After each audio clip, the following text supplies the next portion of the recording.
Hello guys, welcome to my channel.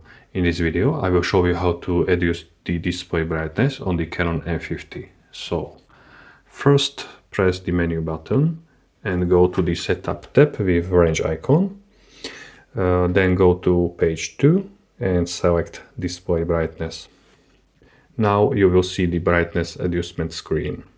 On the middle area there is the photo from your image album as a preview image.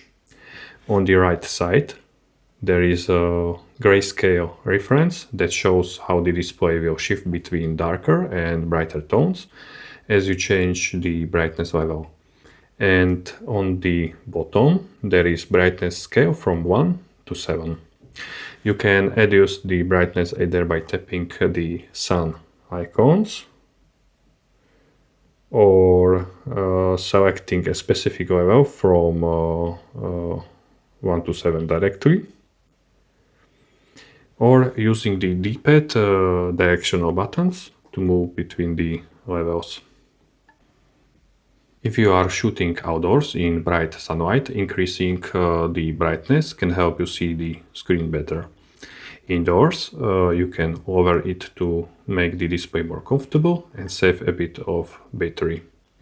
Once you are happy with the setting, press OK.